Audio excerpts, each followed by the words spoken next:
if there's no Deebo and there's no Brandon Ayuk, yeah, I don't what like does it look like for the Niners this weekend? It looks... Because I know.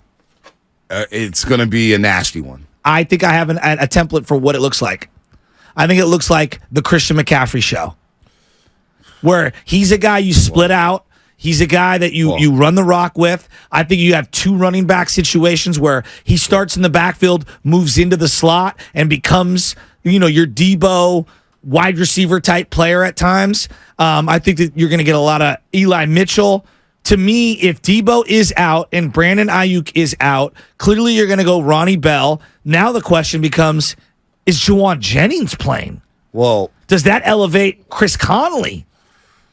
Now we're really digging at the bottom of the barrel. And I'm not ripping Chris Conley, but we can all acknowledge there's a big drop-off from Deebo Ayuk down to your 5, Chris Conley.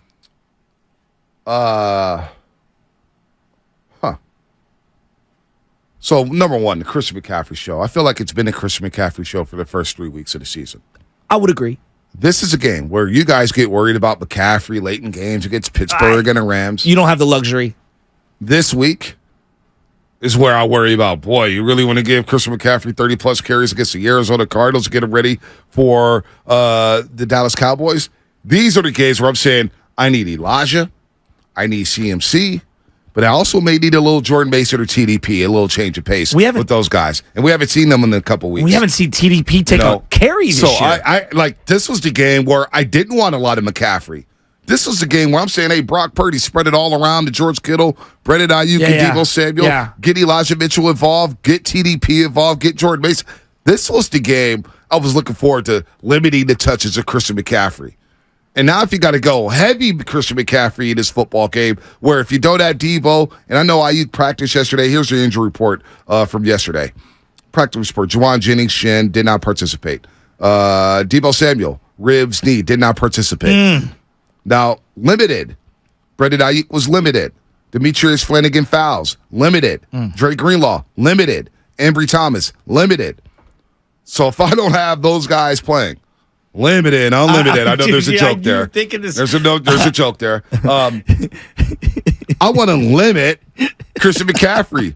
I don't want to be unlimited with Christian McCaffrey giving him all these touches against Arizona Cardinals because everybody in the building knows without Deebo, possibly, and I know Brandon Ayuk was limited, but all signs point to him playing. But just in case he's compromised and limited, I don't want to have Christian McCaffrey touching the ball 30 times this week.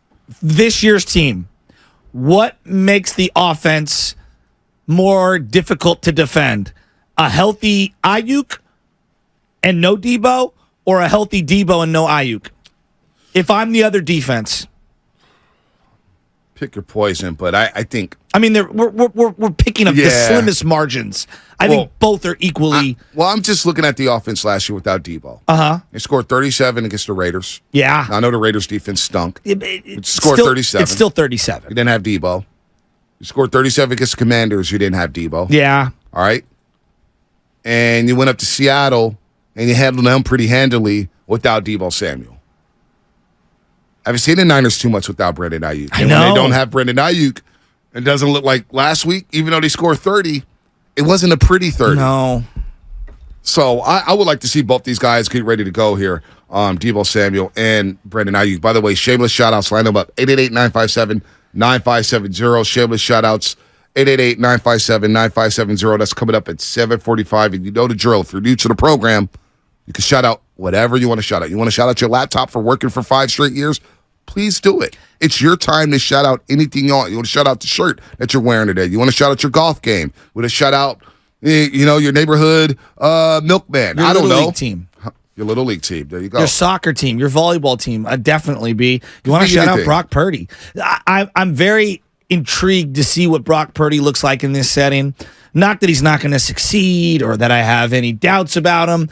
I just think that these are different check marks for a quarterback as you start to establish yourself in the NFL. When we talk about the truly greats, we don't doubt that when a guy is missing, that they can overcome that. When we think of Joe Burrow being limited physically, well, he checks that mark. Hey, he can win games being limited physically. Yep. How about Mahomes? Can't run on that ankle? Well, he could still, win games being limited physically. Okay, let me take away a couple of the weapons for Patrick Mahomes. Can he still make plays? Oh, yeah, they lost Tyreek Hill, and they still won a Super Bowl. Now, he missed Kelsey and didn't look great, right, in that first week. But we all kind of believe Mahomes can make receivers around him better. Can Brock? I think he can. The guy throws a really catchable ball. He throws with anticipation if guys are running the right routes and he's getting time to throw. I think he can still be a very, very good upper echelon quarterback. Real quick, not to veer off the conversation, but 267 Cockeyes Business Text Line. I drove from Philadelphia to Myrtle Beach, which is 9.5 hours on one stop. Wow. How many stops is appropriate for Lake Tahoe? Yeah, for a 4-hour drive, Lake Tahoe. Give or take. Number 1. I think one stop for food and gas, In-N-Out, Chick-fil-A, and by the way. Well, some people don't just stop for gas and food. They got to get their blunt wraps. They got to get their zigzags. Yeah, it's a catch-all. Got to get your cigars. You got to get your bottles. Maybe when at one place don't have bottles, so you stop somewhere else. I say 2 stops is appropriate for a 4-hour drive to Tahoe. 2 stops. I'm going to go 1. 1. I'm going 2. And it's a catch-all stop. Either grabbing food and gas or one or the other. That could be our YouTube poll question of the day. Ha ha ha. Sam Lubman, look at you. Look at you. You're sleeping at the wheel.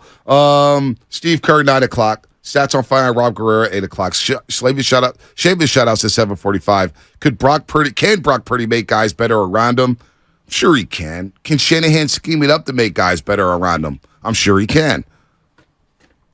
This is the game, though. Like, I love Christian McCaffrey, and I've been against limiting him, but I'm thinking about the Arizona Cardinals and this stretch coming up against the Dallas Cowboys and against the Cleveland Browns, and then later on against the Cincinnati Bengals. And if there's a game where you could limit his touches, this would be the game to me. Well, and I think if we're looking at the offense being limited, I keep coming back to, can this defense cause some turnovers? They're a great elite defense. We all agree. Can they give great field position? Can they turn the ball over on this guy Dobbs and make him look shaky? Can Nick Bosa have a breakout game when it comes to the sacks that we've all been waiting for? Well, last week against the New York Giants, the 49ers held the Giants without a big play. Rushes of 10 or more yards, receptions of 20 or more yards, returns of 30 or more yards. It marked the first time the 49ers did not allow a big play in a game crazy. Since holding the Chicago Bears to 0 big plays in week 1 of the 2003 season, in which the Niners won 49-7 to open the season. Entering week 4, the Niners have held their opponents to just 5 big plays, which is the fewest allowed in the NFL. So they are limiting big plays. Can you turn them over? Well, you did against the LA Rams, right? Yeah. You did against the New York Giants late in the game. You did against the Pittsburgh Steelers. So they are forcing some turnovers here. Could you get Dobbs to throw the ball away? Could you get Hollywood Brown to fumble the ball a couple times here? Turnovers are huge, and you got to win the special teams game. Because a sneaky team like Arizona, the reason why games like that become close, because you slip up in the return game. Yeah, that's a good point. You start missing field goals. You start shanking punts. Make sure you're buttoned up in special teams in a game like this. It's crazy how a month later, we all feel so confident in Jake Moody. I mean, regarding the field goal kicking game, I know I speak for myself when I say this. Yourself. I feel a lot more comfortable with him after a month of NFL games, and that to me was a huge question mark because special teams can cost you big games. Yeah, no, it can, especially in a game like this. The Niners, of course, have scored 30 or more points in 6 straight regular season games. Without Deebo, can they throw another 30-burger up on the Arizona Cardinals? I definitely think it's possible. If the Niners score 30 or more points this week against Arizona, Shasky, they'll have scored 30 or more points in each of the first 4 games of the season for the first time in franchise history. Think about all these loaded offenses in the past. This will be the first time in franchise history they open the season scoring 30 or more points if they can get to that magic number on Sunday. Ha ha. Boy, it was on to something. They'll be the first NFL team to score 30 or more points in weeks 1 to 4 since the Cardinals did it back in 2021. Wow. That's amazing there. And by the way, speaking of Christian McCaffrey, it was announced that he won Offensive Player of the Month. Offensive Player of the Month, 353 rushing yards in just 3 games. I feel like I take those things for granted because there was a time when 49ers would never be considered for offensive or defensive player of the month or for the week. Remember those eras? Yeah. Gosh, we're so lucky that they're as good as they are. I was talking to some young kids the other night, my buddy Dom Tognati, and he's like, dude, the Niners are awesome. And like he's 25. He doesn't know any better, right? And I'm thinking to myself, like, if you're his age, all you know is championships. Giants, Warriors, and the Niners are competing for them annually. It's a great time to be a 20-something-year-old Bay Area sports fan. Yeah, it's not bad. I mean, they are loaded. It's not bad. If you're his age, this is the golden era of your life when it comes to watching sports. It's not bad. I'm stuck on this. This will be the first time that they score 30 in 4 straight games to open the season in franchise history. Why are you stuck on that? Think about the great offenses we've seen. Yeah. We're in our 40s. Okay, that's crazy. Stop saying that. I'm 41 years old. You'll be 41 soon, too. That's coming. Yeah, it's coming. Oh, gosh. Isn't that shocking to you? That we're Jerry that old? Rice Yes. was that old, and that it'd be the first time in franchise history to score 30 points in 4 straight games to open the season. Now, we were discussing this earlier in training camp, and I get it. You're saying it. It's so hard to score 30 a game. It's so hard to score 30 a game. They have left food on the table. They have left money out there, and they've dropped 30 in 3 straight games. And here we are entering. It's like, can they score 30 again?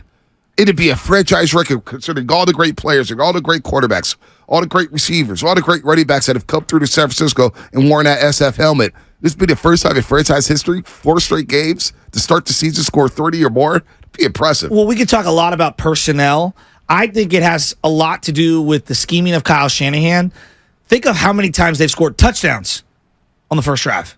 Yeah. It's like a given, right? Like Niner fans, it is a given that they're going to score a touchdown at minimum on their first drive. That's crazy. It is then crazy. I think about where has Shanahan made a big leap forward. He's still not perfect at it. I don't know if you ever can be perfect at it, but he's much better, is the 2-for-1 end of a half to start a half. It feels like they get the 3 and out on defense, they get the ball, they go down, they score right away at the beginning of a game. Then, as we look at the end of the half, somehow, some way, they end up with the ball around the 2-minute mark. They go down, they get at minimum a field goal, and then they're receiving the ball to start the second half, and they go down and get another field goal. That's 12 to 18 points, like right there. To double up. Right? The old Bill Belichick, Tom Brady double up. I love that. Christian McCaffrey, by the way, with 100 or more yards from scrimmage and 1 touchdown this week against Arizona, McCaffrey will become the first 49ers player to tally 100 or more yards from scrimmage and 1 TD in weeks 1 through 4, and will be the first player in the NFL to do so since DeMarco Murray back in 2014 with the Dallas Cowboys. I forgot how good DeMarco Murray was. Right. Don't forget, McCaffrey, he was sick. He was sick. By way of Oklahoma, he was sick. DeMarco was sick. Oh, yeah, I could go down the rabbit Cowboys hole and with the him. Titans? Yeah. I think he was in front of Derrick Henry. He was running so hard against the Green Bay Packers. He had a big fumble at Lambeau Field in the catch game with Dez Bryant. Right. They should have won that game, but they did cover the spread that day because your boy had the Cowboys. Dez did catch that. Dez did catch it. And I hate the Cowboys. I wasn't mad because it was the best of both worlds. Wasn't he an Eagle for a hot second with Chip Kelly? Yeah, he was an Eagle. He was an Eagle. That's a name I haven't heard in a long time. Now, that's a name I've not heard in a long time. McCaffrey just tying Jerry Rice last week for touchdowns in 12 straight games, has a chance to do it in 13 straight games. You may be right. They may have to ride McCaffrey a little more than they want to. Mix in a little Elijah this week. That's what I'm saying. Is Arizona really that good? No. I know they're shocking the world so far, and people are taking them lightly. I'm not sure they're that good. Maybe they play hard, and Gannon has some schemes. They're going to be flying around the football. But come on. Well, and the Niners have about, 9 days to prepare, 10 days to prepare? Yeah, that's what I'm saying. Whereas they looked a little sketch in the first half against the Giants. You could see a team that is very detail-oriented, focused about their business, wasn't as buttoned up in terms of how crisp they were playing and what we're accustomed to on short rest. So that doesn't surprise me. I expect them to be way more buttoned up in the first half. And if you run the ball, I think you limit the amount of possessions in the game overall. And I just think that plays into their defensive hands. McCaffrey, by the way, shameless shout-outs in 7 minutes. 888-957-9570. Line them up. Rab, Shots on Fire, coming up at 8 o'clock, and then Steve Kerr at 9 o'clock when we get into the Golden State Warriors. That is pretty impressive to me that McCaffrey has a chance to break Jerry Rice's franchise record for most touchdowns in consecutive games.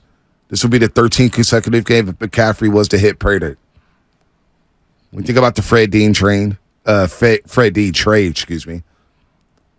This McCaffrey trade is becoming an all-timer.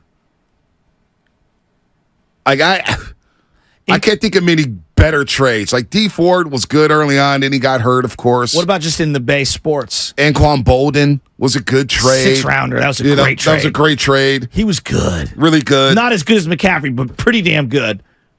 This is already stacking up to be one of those trades. And Steve Young trade, getting him from Tampa Bay. Yes. That's a good trade. But that took a few years to truly materialize in the way that it did. But the wherewithal by Bill Walsh to say, hey, this guy's talented. Let's just get him in the building. And, of course, he walks into the Pro Football Hall of Fame. This is one of them ones, man, we're going to talk about for a long, long time. Like this trade, I think early on people are like, did we really need a running back? I don't know. And you look at 12 games later and like, oh, he scored a touchdown in every single game. If they win one Super Bowl, I think you're going to look at it probably more because he's a better overall player.